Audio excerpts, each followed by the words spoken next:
আল্লাহ রাব্বুল আলামিন জান্নাতের জমিনে থাকা অবস্থায়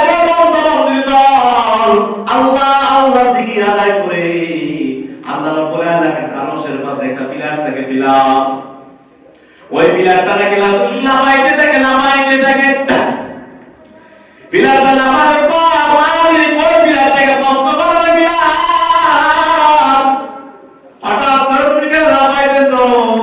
পিলারের জবান আল্লাহ তাআলা বলে দেয়, পিলার জবান মানুষের ভাষায় কথা বলে, এমনি ডাইতে বলে মানি ওই কণ্ঠনগরের মসজিদের দিকে তাকিয়ে দেখে তোমার বান্দারা তোমার সমাজ তুমি মালিকের জিকির আদায় করে।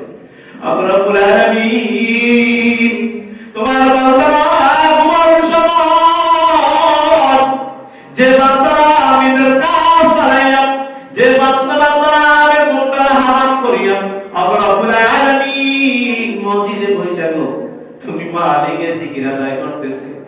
রব্বুল আলামিন দেখেন না আল্লাহ রাব্বুল আলামিন ওই পিলারটাকে জানা দেয়, এর পিলার আমার বান্দারা আমাকে চিনে কিনা, আমার বান্দারা কি আমি মালিককে চিনে কিনা।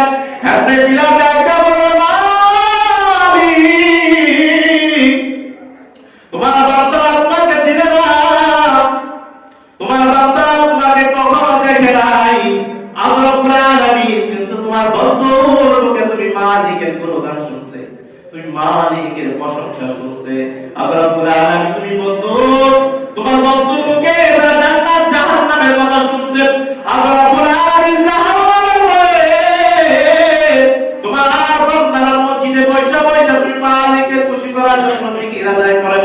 আমি আল্লাহ রাব্বুল আলামিন বিলালকে সাক্ষী রেখে জানাই দেন, বিলাল তুমি সাক্ষী রাখো আমি মালিক ঘোষণা দিলাম যে বান্দা জমিনের বুকে আমি মালিকের প্রশংসা করি, যে বান্দা জমিনে থাকার পর আমি মালিকের গুণগান গাই, আমি রব্বুল আলামিন তার জিন্দেগির তামাম গুনাহ মাফ কইরা জান্নাতি বানায়া দিলাম।